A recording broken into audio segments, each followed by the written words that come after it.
Assalamualaikum warahmatullahi wabarakatuh.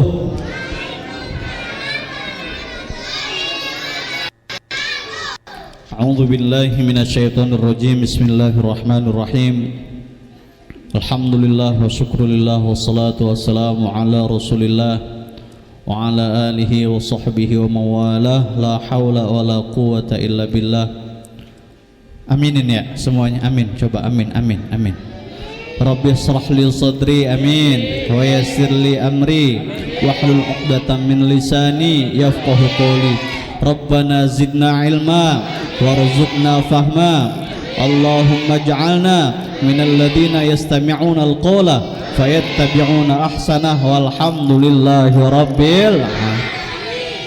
Masya Allah, semangat banget ini ya. Semangat semuanya ya.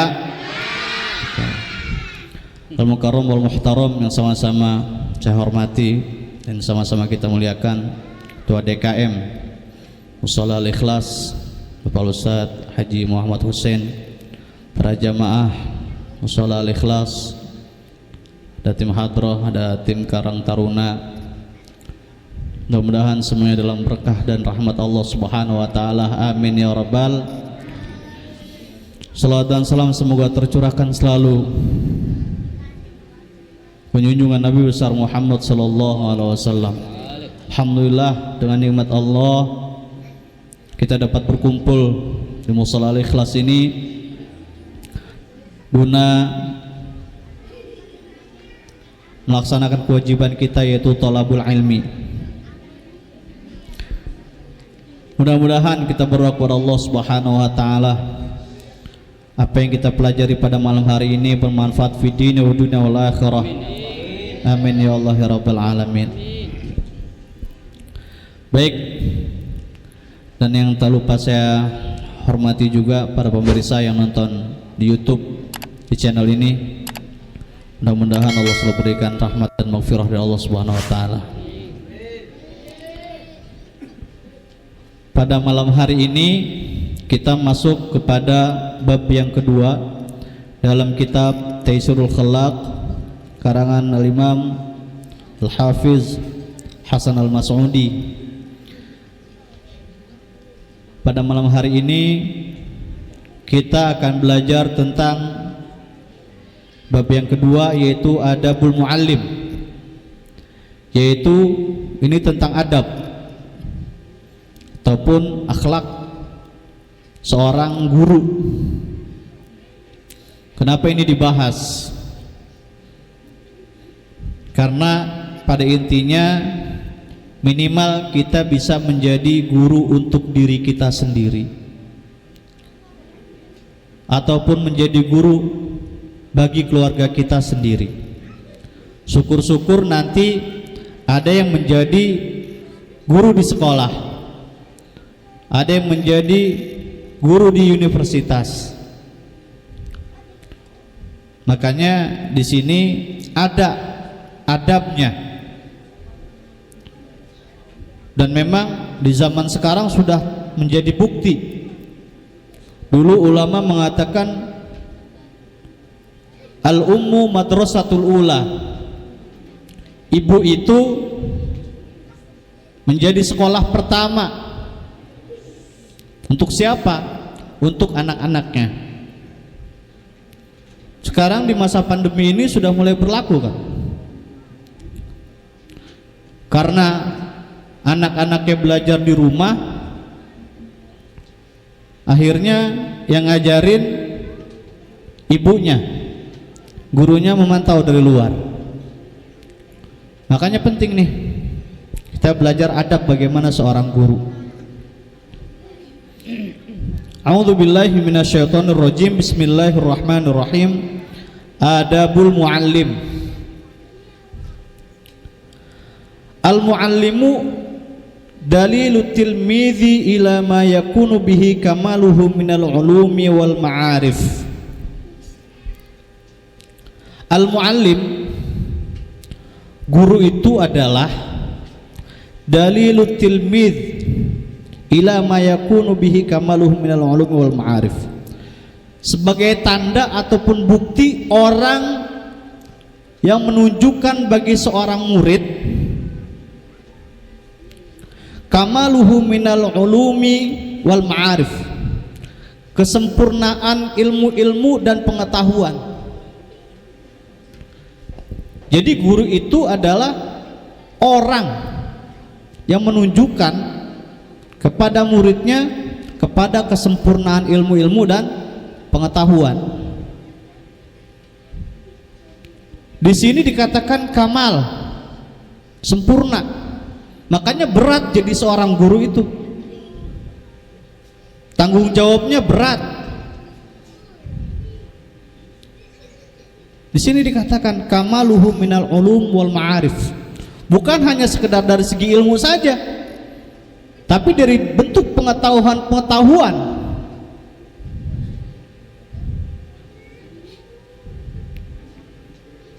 Banyak sekali di luar dari ilmu, pengetahuan.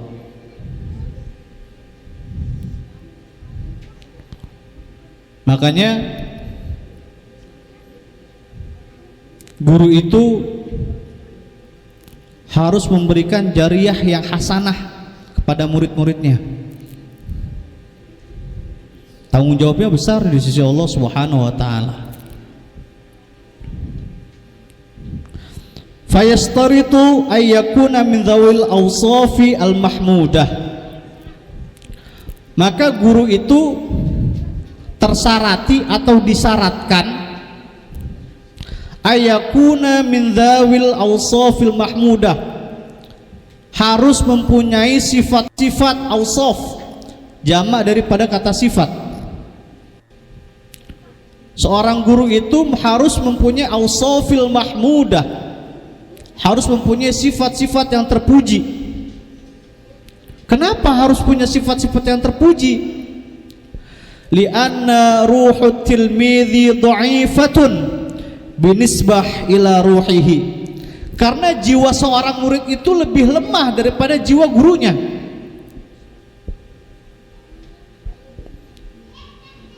Dari sifat-sifat yang terpuji itulah yang akan bisa nyetrum jiwa-jiwa murid, yang bisa mentransfer keilmuan dan pengetahuannya. Gitu. Tuh, guru harus punya sifat yang terpuji. Tak lepas juga daripada yang tadi yang mengajar di rumah. Dikatakan tuh, sebelum anak-anak kita TK ini siapa coba yang menjadi al-madrasah al-ula? Ibunya. Makanya ibunya pun harus punya al-awsaf al-mahmudah buat anaknya.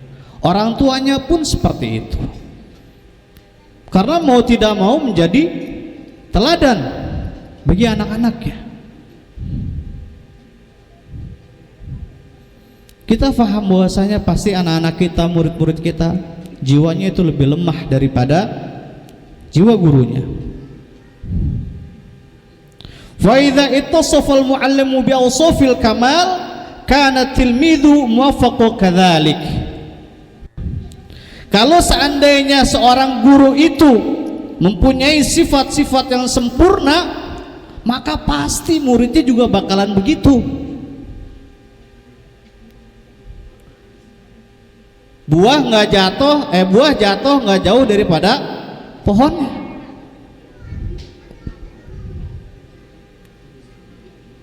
Kalau bobrok gurunya, ya bobrok muridnya. Bagus akhlak gurunya, insya Allah bagus murid. Makanya guru harus ittasaf al-mu'allimu bi awsafil kamal, harus sempurna tuh sifat-sifat mahmudahnya tadi. Faidzan, maka labudda ayyakuna taqiyan. Yang pertama tuh guru itu, faidzan labudda ayyakuna taqiyan. Seorang guru itu labudda, harus. Apa yang pertama? Ayyakuna taqiyan. Seorang guru itu harus bertakwa. Harus bertakwa. Kemarin udah kita bahas takwa itu seperti apa. Kalau dia nggak bertakwa, wah repot ini. Ayakuna taqiyan, bertakwa. Kemudian mutawadhi'an, guru itu harus tawadhu, harus rendah hati. Nggak boleh takabur guru itu, harus rendah hati. Layyinal janibi, lemah lembut. Kenapa harus ada tiga ini? Litamilal qulubi ilaihi fastafidu minhu, agar mencondongkan hati mereka nih, hati murid-muridnya untuk bersimpati ilaihi, kepadanya. Kira-kira kalau gurunya itu nggak bertakwa, gurunya itu takabur, gurunya itu kasar, nggak lemah lembut, kira-kira muridnya simpati apa enggak? Ini guru gimana sih? Galak banget. Tuh Kapami tuh galak banget tuh.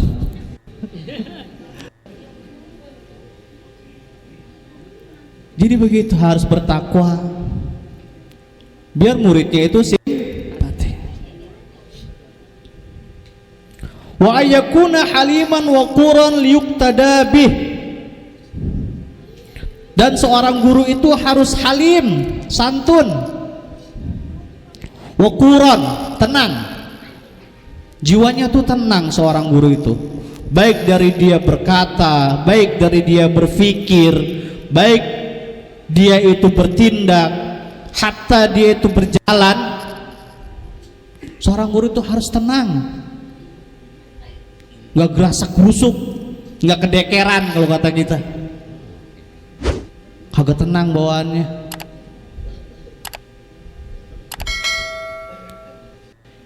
Ya, kenapa harus begitu? Liyuqtada bihi, biar ataupun agar si murid itu bisa mengikuti gurunya. Coba dah kalau guru nih, ada guru ngajar bawaannya nggak tenang, rasanya was-was sih guru ngajar. Kira-kira muridnya bingung nggak? Ini guru saya ngapa ya? Romannya gerasak gerusuk, nggak bisa diem, nggak tenang. Kira-kira bisa nggak itu si murid ngikutin pelajarannya? Ah, bisa nggak kira-kira? Gurunya nggak tenang ajar, ngomongnya akhirnya belepotan, nggak jelas. Makanya di sini juga disebutkan guru itu harus tenang dan juga halim, santun. Kemudian apa lagi? Wa ayyakuna dza rahmatin litalamidhi syafiqan alaihim. Guru itu harus dza rahmah, harus memberikan kasih sayangnya kepada murid. Syafiqan, berbuat baik pada murid. Kenapa harus memberikan kasih sayang? Lita'zuma raghbatuhum fima yulqihi ilaihim, agar bisa membangkitkan keinginan mereka dari apa yang disampaikan oleh gurunya. Ya Neng, ya Bang, guru itu harus berkasih sayang. Ah bang, coba dengerin bang. Nah, akhirnya ngikutin kan. Coba kalau saya bilang, bang, perhatiin di sini. Kira-kira jadi bagaimana muridnya? Nah, kalau yang segede begini dia nangis, pulang ngadu omanya. Jadi begitu. Apalagi yang perempuan. Hei, perhatiin sini. Ini enggak ada rahmah. Bagaimana lita'udzumu raghbatuhum fima yulqihi ilaihi? Nggak bisa.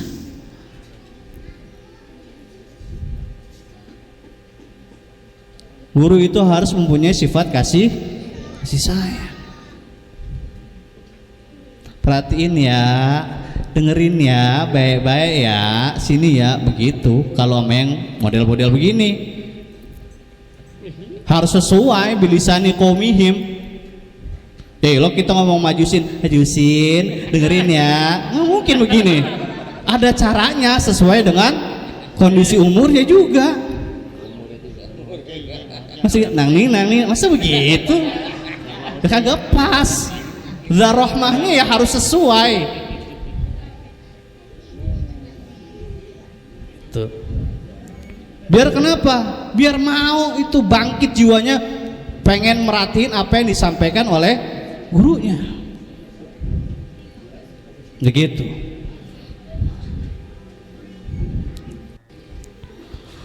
Wa in yanhasahum wa yu'addibahum fayahsunu ta'dibuhum.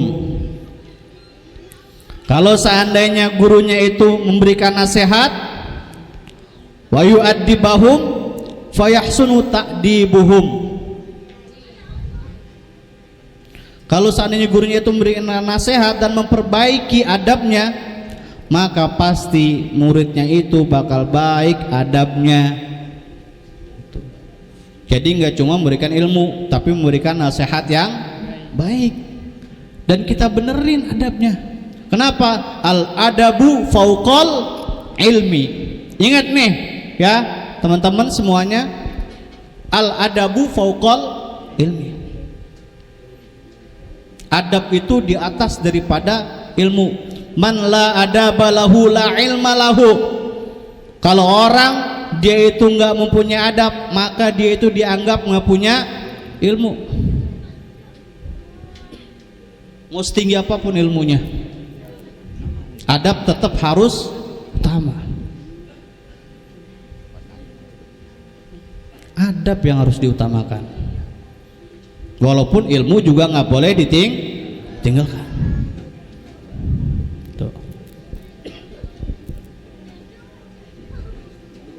Harusnya ada ilmu itu menjadikan orang itu beradab. Karena laulal ilma lakana nasu kal bahaim. Ini karena ilmu manusia itu menjadi beradab.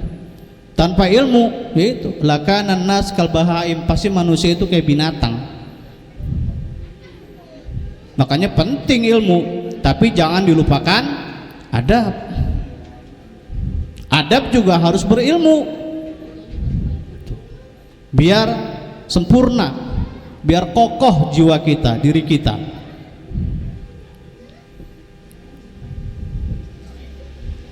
Wa alla yukallifahum minal ma'ani ma taqsuru anhu idrakatuhum.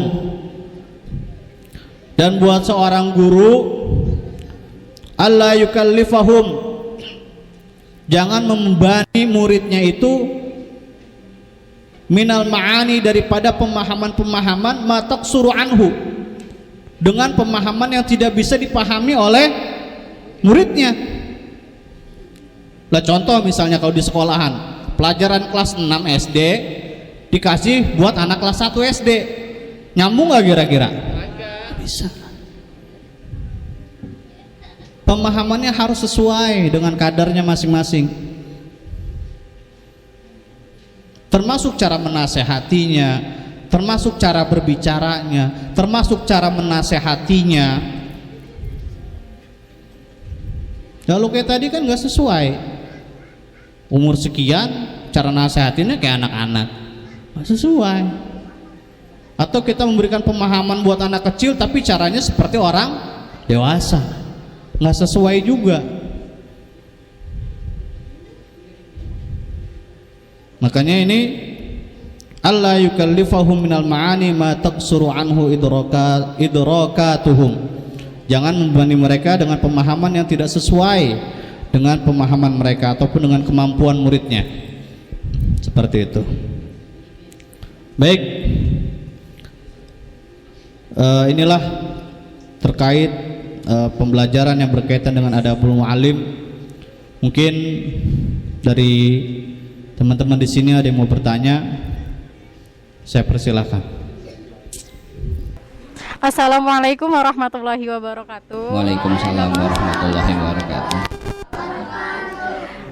Ada satu pertanyaan, ini tentang kisah adab guru juga. Pertama ini soal yang namanya itu adab guru kan. Terus begini, ada salah satu guru yang mencerminkan dia udah sosok guru yang baik, sangat amat baik kepada muridnya, sampai dia memperhatikan mana sih ini anak murid yang baik, mana sih anak murid ini yang nggak baik, sampai dia membandingkan anak baik dan anak nggak buruk. Tapi satu perihal lagi, anak-anak baik ini dan anak-anak buruk ini bersatu untuk yang namanya mewakili ketidakbaikan guru tersebut. Jadi guru mengasih nasihat, guru mengasih presentasi, guru mengasih sesuatu yang namanya itu berdasarkan materi apa yang dia kasih ke anak muridnya. Tapi anak murid itu terus membangkang sampai dia mengerjai guru-gurunya itu. Apa tanggapan seorang guru untuk anak murid yang terus-terusan membangkang kepada seorang anak tersebut?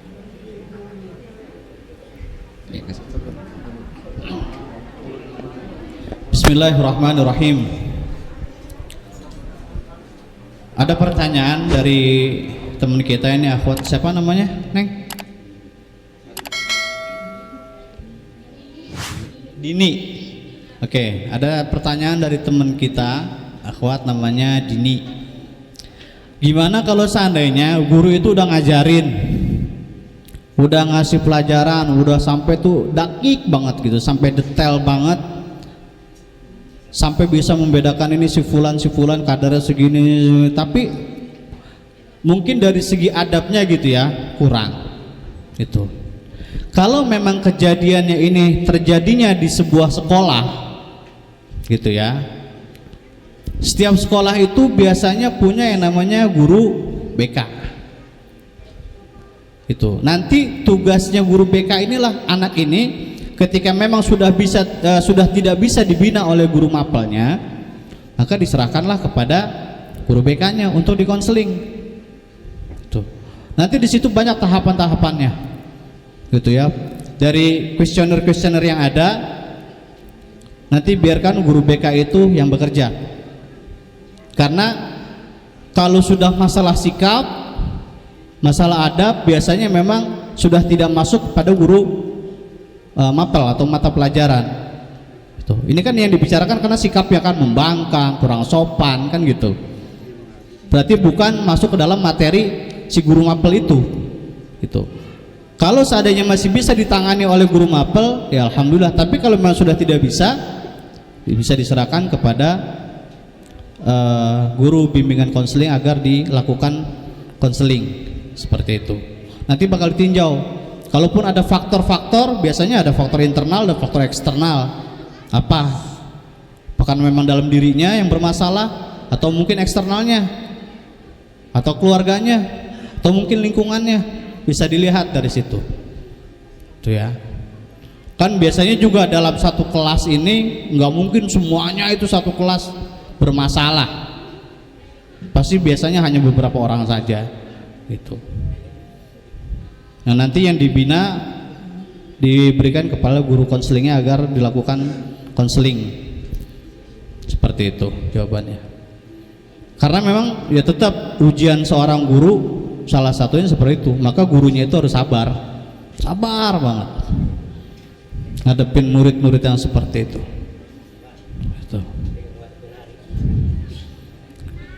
Ya, jadi seperti itu ya.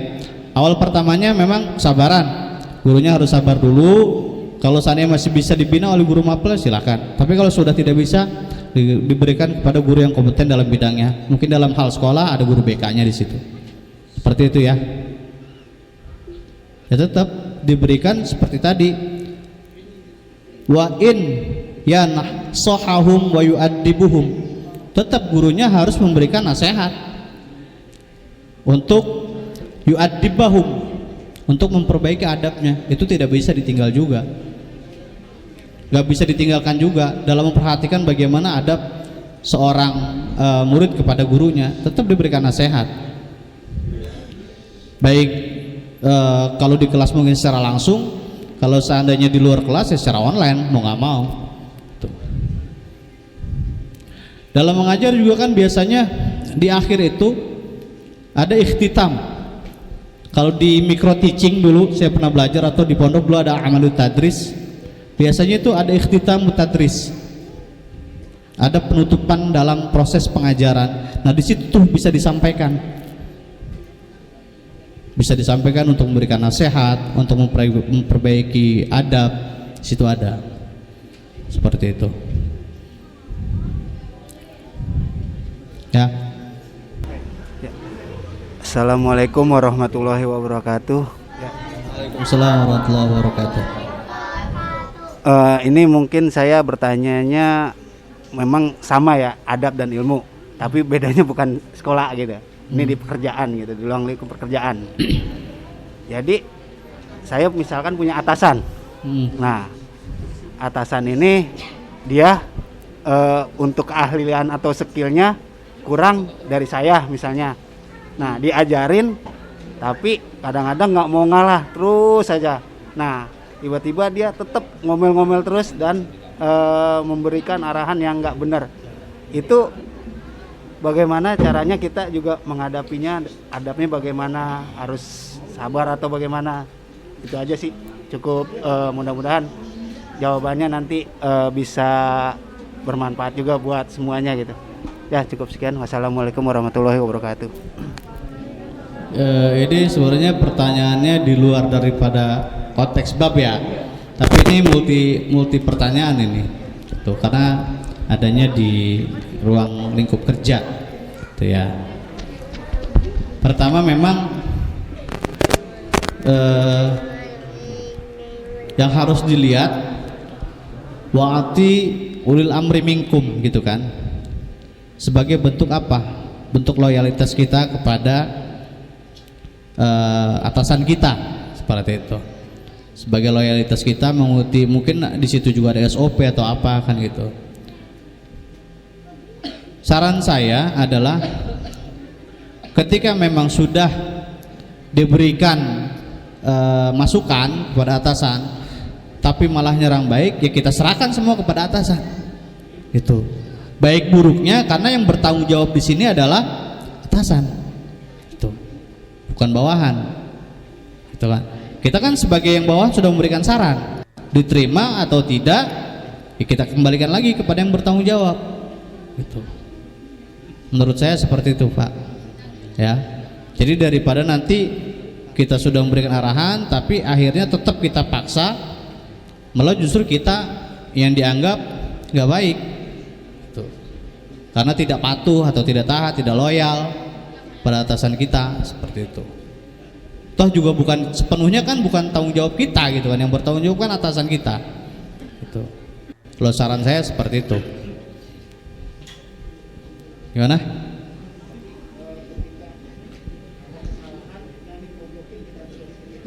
Oh, justru malah dibalikin ke kita. Wah.